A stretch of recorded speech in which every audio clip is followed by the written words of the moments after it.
Sweat runs in salty streams down the scribe's back, a paradoxical chill in the suffocating heat of Patmos. His hands, wrinkled and trembling, hover over the papyrus, not from the exhaustion of this sun-scorched island, but from the crushing weight of the words he is about to inscribe. Words that, he knows, will echo through centuries, distorted, feared, profoundly misunderstood, sowing panic and fascination in equal measure. In the damp and dark cave, where every breath feels heavy and the air dense, the acrid smell of ink mingles with the pungent, almost mystical fragrance of myrrh. Here, John, the elder apostle, exiled and desolate, receives his hallucinatory visions. The flickering light of an oil lamp dances, casting phantasmagoric shadows on the rocky walls, illuminating the Greek characters he forms with difficulty and a feverish urgency. The pen drags, scratching the parchment, imprinting a sequence that will become synonymous with dread. 666. But there is something more, something subtle, almost imperceptible to the inattentive eye. A layer of meaning that will cause entire generations of theologians to look away, seeking refuge in more superficial, more comfortable interpretations. The elder apostle, his voice a hoarse whisper that barely cuts through the cave's silence, speaks of Gematria. He speaks of intricate codes, of a subtle veil that only the initiated of that era could understand. A secret, ancestral language that connects numbers and letters, revealing hidden truths, truths that challenge the very structure of perception. This is not merely a number, a random digit. It is a coded revelation, a key that once turned will challenge everything we think we know about the eternal battle between good and evil, about the nature of divinity and humanity. The question that should keep us awake at night, that should erode our complacency and shatter our peaceful sleep, is this: why did the primitive church, the direct heirs of these visions, preserve this code with such zeal, with an almost obsessive devotion, while later generations conveniently chose to hide it, to bury it under layers of dogma and fear, of literal interpretations that drain it of its potency? The brutal, raw truth about what 666 truly represents lies buried in the deepest layers, in the most ancient roots of sacred mathematics, both Hebrew and Greek. The system of Gematria was not, for the Jews of the first century, a mere academic curiosity, an intellectual game for idle scholars. It was the very language, the voice through which God spoke in countless intricate mathematical patterns, patterns that revealed the deepest essence of things, the very structure of reality. Each Hebrew letter, each ancient glyph, carried with it a numerical value. Aleph, the first letter, was worth 1, Bet, the second, was worth 2, and so on, building a universe of hidden meanings, a web of connections that revealed the divine mind.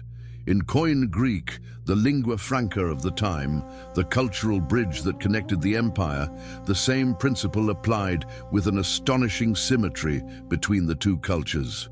Alpha was 1, Beta was 2, ascending a numerical scale all the way to Omega, which was worth 800, an echo of eternity. John wrote, or rather channeled, these anguishing visions in Patmos, approximately in the year 95 after Christ. At that time, the oppressive shadow of Domitian's reign stretched across the entire empire. An emperor who demanded divine worship, who proclaimed himself Lord and God, and relentlessly persecuted, with calculated cruelty, those who refused to bow the knee, to utter the words of submission. Archaeological excavations on the island, carried out with near-surgical precision over the last few decades, have revealed a prosperous yet secret community of Christians. A clandestine network operating in the shadows that developed a sophisticated system of coded communication, a kind of divine cryptography, to escape the Roman persecution machine. Papyrus fragments discovered in 1998 by the expedition of the intrepid Yanis Neymara's display shocking evidence, Gematria was used routinely, not for idle speculation, but to hide the names of emperors who were, in truth, beasts, to encode dates of secret meetings that could mean life or death, and even to lay out precise instructions for escape routes through the rugged mountains and treacherous seas surrounding the island. The Apocalypse, then, was not written as abstract symbolic literature, the mere mystical daydream of a delirious visionary. It was a resistance manual, a guide encoded with military precision, containing codes that any educated Christian of the era, anyone who knew how to read between the lines of faith, could decipher and use to survive. The term Therion, the beast, resonates in a violent and threatening way 36 times throughout the Apocalypse, a number that, multiplied by its own roots and summed in complex combinations that defy superficial intuition, produces mathematical patterns that always lead back to the inescapable 6666. But Hebrew, the original language of the prophets, the semantic root that gives life to deep concepts, reveals something even more disturbing, something that makes the blood run cold. In the trilateral root of the corresponding word, chaya, ri, chat, yod, ri, the lexical essence of the beast, this root does not mean death, destruction, or annihilation. It means life. It means to live, to remain, to give existence. The beast, therefore, is not death itself. It is perverted life. It is creation corrupted in its very essence. It is the life force, the very energy of the universe, diverted from its original purpose, transforming itself into its own antithesis, a grotesque distortion of life. What the scribes of the 2nd century discovered as they unraveled these ancestral codes made them recoil in holy terror, a fear that did not come from God's condemnation, but from a disturbing understanding of the human condition. They realized that 666 was not merely Gematria for Caesar Nero, as many superficially propose today, a comfortable interpretation that averts the gaze from the true depth of the abyss. It was something structurally deeper, intrinsically more disturbing. The number 6 in Hebrew is vav, a letter that also serves as the conjunction and. In G, 3 sixes together then form vav, vav, vav, vvv, creating a triple conjunction, an infinite bond that, in Hebrew grammar, indicates endless connection, limitless union, and eternal binding. But the question that chilled the souls of those ancient interpreters was, bound to what? The discovery that changed everything, that tore the veil of ignorance and fear, came from the Qumran manuscripts, specifically from scroll 4Q246, known as the Son of God. We there, the Essenes, that ascetic and mystical community that inhabited the desert caves, used Gematria not as an intellectual game, but as a sacred tool to calculate the time of the end of days, the final chronology of history. The scribe, with precise calligraphy, recorded that the number of interrupted perfection would be recognized when man becomes his own God. The phrase in Aramaic, a declaration of divine self-proclamation, of self-sufficiency, sums to exactly 666 when calculated by standard gematria. Man-God. Self-divinization. The beast, then, is not a future dictator who will emerge from nowhere, a singular figure of terror. It is humanity assuming the divine throne, usurping the crown of creation, claiming ultimate sovereignty for itself. The Syriac manuscripts of the 4th century, preserved as sacred relics in the library of St. Catherine's Monastery, perched in the arid mountains of Sinai, contain incandescent commentaries from the Desert Fathers, interpretations that were systematically removed, censored from later translations, hidden from the public eye forever. St. Ephrem the Syrian, one of the giants of ancient theology, wrote with crystalline clarity that 686 represented the trinity of the human ego. Body, soul, and spirit turned toward themselves rather than toward God. Each 6 in his mystical vision represents a dimension of human existence in rebellion. The first 6 is soma, the body, seeking pleasure and satisfaction independently of any divine purpose, becoming an end in itself. The second six is psyche, the soul creating its own moral truths, its own realities, in a self-referential universe without any external compass. The third six is pneuma, the human spirit, claiming divine authority, enthroning itself as the ultimate arbiter of all things, the supreme judge. Greek once again reveals even more in the minutiae of grammar. The use of hexakosei, the feminine plural form of 600, suggests not a single male individual, a lone tyrant, but a collectivity, an entire civilization, a comprehensive system. The definite article 2 before arithmon, number, indicates absolute specificity, an unquestionable identity. It's not a number of the beast, but the number of it, implying that the beast, in its essence, has an intrinsic numerical identity, a mathematical signature engraved in its very existence, its own DNA. Here is what terrified medieval theologians to the point of hiding these texts, of burying them in the most secret and impenetrable archives of the Vatican. The 6666 does not point to a distant future, to an apocalyptic event yet to come. It points to now. It points to us. It points to every moment, every decision, every act in which humanity, collectively and individually, chooses to be its own reference point for truth, for goodness, and for beauty, dethroning the Creator. The Gematria of the name Adam, ADM, in Hebrew is 45, a number laden with symbolism. Multiplied by the 14 centuries that separate Adam from Abraham, according to biblical chronology, we obtain the number 630. Add to that the 36 years Solomon took to build the temple and his lavish palaces, and we arrive precisely at the infamous 666. The number of the beast, then, is the number of humanity building its own kingdom, its own glory, its own divinity, usurping the place of God. It is the human project of self-divinization, an ontological rebellion that began subtly in Eden with the first bite, and that will culminate in its maximum expression at the end of times.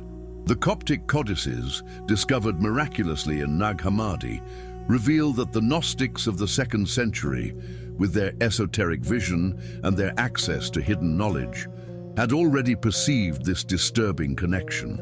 They interpreted 666 as the mark of separation, the crucial moment in which the creature separates itself in a definitive and irrevocable way from the Creator and declares ontological independence.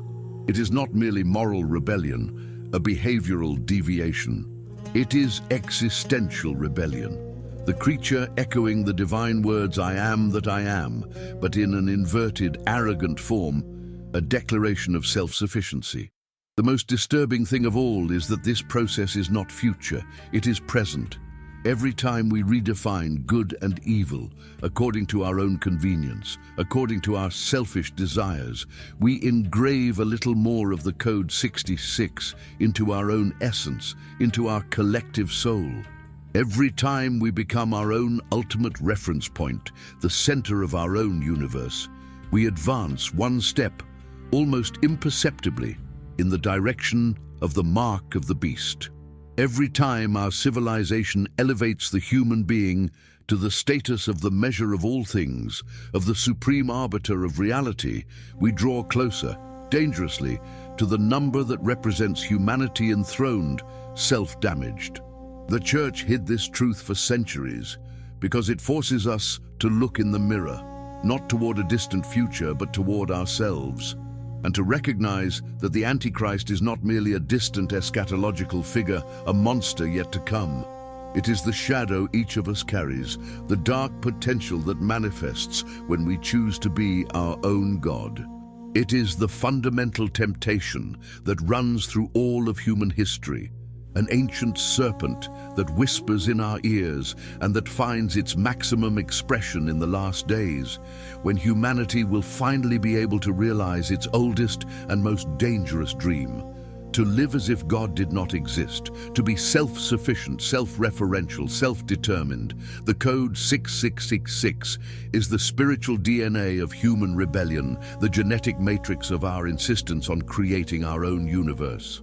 And the reason we need it, the reason John recorded it with so much suffering and pain, is simple: so that we can recognize when we are walking in this direction, so that we can identify the subtle but relentless signs that our own civilization is drawing dangerously close to the point where man becomes his own ultimate measure of reality, where the finite proclaims itself infinite. The leather scroll crackles dry and aged between the scribe's fingers. The animal skin so fragile, but the words engraved upon it so powerful, so enduring. The ink, still wet, forms the numbers he knows will mark generations, provoking prophecies and fears. 666. The intoxicating aroma of myrrh mingles now with the cold sweat of fear as John watches the vision materialize, not in literal direct images, but in symbols that transcend millennia of time and space. But how does this apocalyptic revelation, so ancient and rooted in forgotten codes, connect with the hyper-digitalized reality of our credit cards, of our omnipresent smartphones, of our digital economy that tracks everything, quantifies everything? Modern neuroscience, in its relentless quest to understand the human mind, offers us a fascinating, almost mystical bridge to understand what John experienced in Patmos. When our brain processes numbers, especially those charged with emotional meaning, like 666, it simultaneously activates the prefrontal cortex, the center of reason and decision-making, and the limbic system, the seat of our deepest emotions, our primitive instincts. The number 666, in its essence, does not merely represent abstract concepts. It triggers a complex neurological response, a cascade of associations that our ancestors recognized intuitively through the system of Gematria, a language that spoke directly to the soul. Dr. Antonio Damasio, in his pioneering research on consciousness and emotion, demonstrates with crystalline clarity how numerical symbols are not mere empty labels, but create deep neural bridges between cognition and emotion, between what we think and what we feel. When John saw the number of the beast, he was not merely receiving cold intellectual information. He was experiencing a complete download, a visceral revelation that included layers of meaning that our modern analytical mind, so accustomed to linearity and objectivity, struggles to integrate and fully comprehend. Consider this: we now live in the first generation in human history where every commercial transaction, every exchange of goods or services can be digitally tracked with absolute precision, where every purchase we make generates a unique numerical code, a digital signature of our economic existence, where our deepest identity, our capacity to interact with the material world, is reduced to sequences of digits, to algorithms that define and categorize us.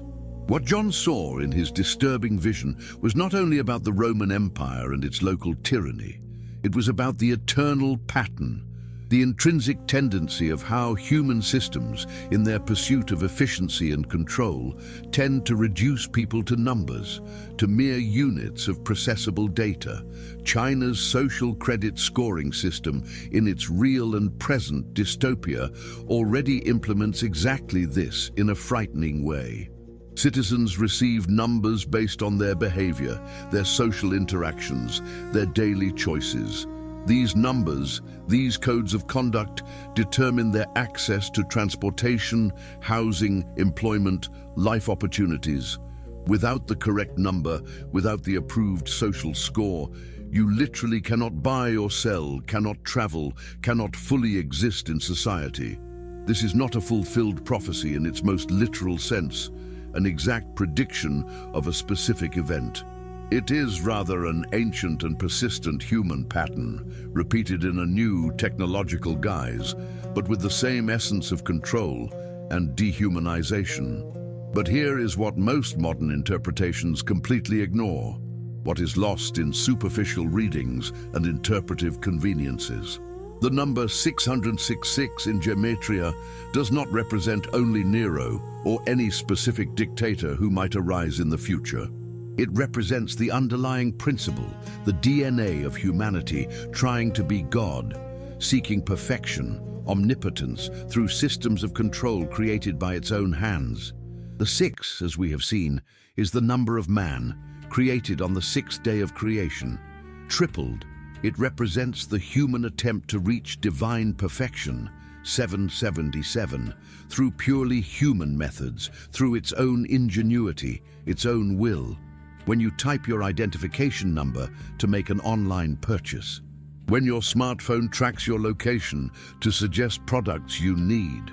When sophisticated algorithms analyze your consumption patterns to predict your future behavior and manipulate your choices.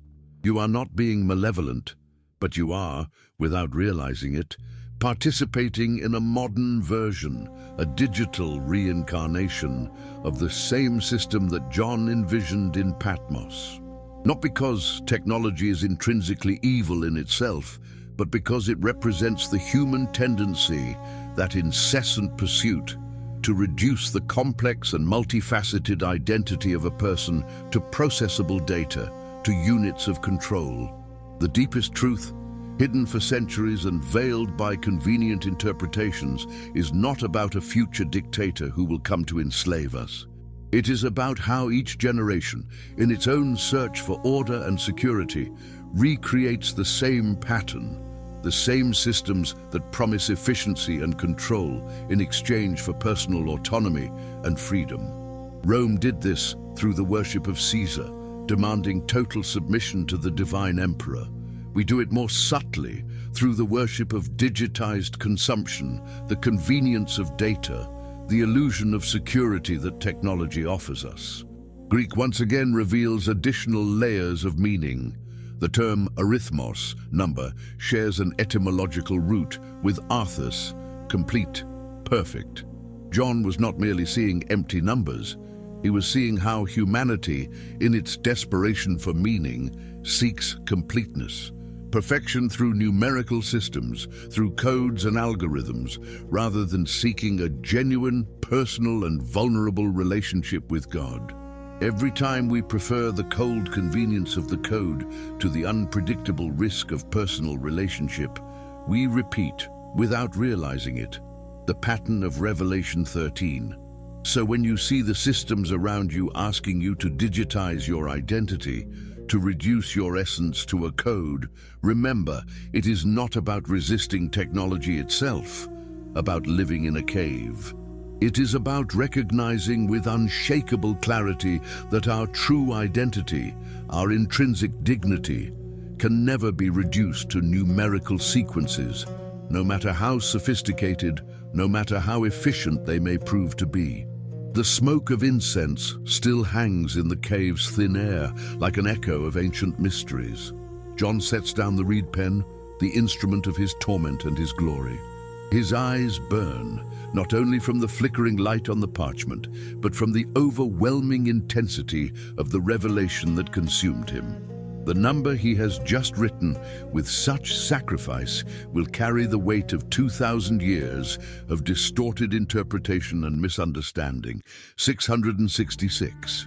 But now, at the end of this relentless journey through secret codes, hidden truths and layers of concealment, we finally see what the primitive church understood in its essence, and what later generations conveniently lost in translation, in complacency. The number 666 is not simply an archaic symbol of evil, a mythological monster. It is a precise and relentless diagnosis of the human condition in its fall, in its rebellion. When we sum all numbers from 1 to 36, we arrive, with exact mathematics, at 666. 36 is 6 squared. Humanity multiplied by itself, obsessed with its own image, trying to achieve transcendence, perfection, through its own effort, its own ingenuity. It is the spiritual mathematics revealing that human systems, no matter how sophisticated, how well-intentioned, always produce the same result: a self-centered glory, a divinity forged by human hands. Hebrew, in its semantic depth, reveals even more, connecting the pattern. Adamah, ADMH, earth, soil, has a geometric value intrinsically linked to this pattern. Humanity, formed from the dust of clay, always tries to return to the divine, to ascend to the heavens, but through earthly means, through its own constructions. Rome did this through its crushing military power and the compulsory worship of the emperor. Babylon, in its arrogance, through a tower that aspired to reach the heavens. Our era, more subtly but with equal fervor, through algorithms that promise omniscience and digital control, that promises omnipresence. But here is the deepest revelation, the truth that remained hidden, the forgotten antidote. The number of Jesus in Greek Gematria is 8888. Divine perfection tripled, the totality of heaven. Where 666 represents humanity trying to be God, 8888 represents God becoming human, the incarnate divinity, the perfection that humbles itself. It is the perfect antidote to human rebellion, not through violent resistance, but through internal transformation, through surrender. Every system that reduces people to numbers, to mere data points, finds its correction, its denunciation in Christ, who knows every hair on our heads, numbered by love, not by control. Every algorithm that tries to predict and manipulate human behavior finds its limitation, its insurmountable boundary, in the free will that God preserves, even when we ourselves try to abdicate it in exchange for convenience and illusory security. The truth that the primitive church knew in its essence, and that later religious systems obscured, distorting it for their own ends, is this: the number of the beast is not about a distant future, about an apocalypse yet to come. It is about the eternal present of human choice between trusting in systems, in structures created by ourselves, or trusting in a savior, in a living relationship. Between seeking security through control, through manipulation, or through the surrender of faith. When John saw the merchants weeping because no one bought their goods any longer, he was not seeing merely a literal economic collapse, a financial crisis. He was seeing the culminating moment, the painful awakening, when humanity finally realizes that all its sophisticated systems, all its technological creations, cannot satisfy the deepest hunger of the human soul. The thirst for something that transcends the material, the measurable. For this very reason, when you see your world becoming ever more digitized, every transaction more traceable, every choice more predictable through data, through algorithms that know us better than we know ourselves, remember that this is not the victory of evil. It is not the end of the line.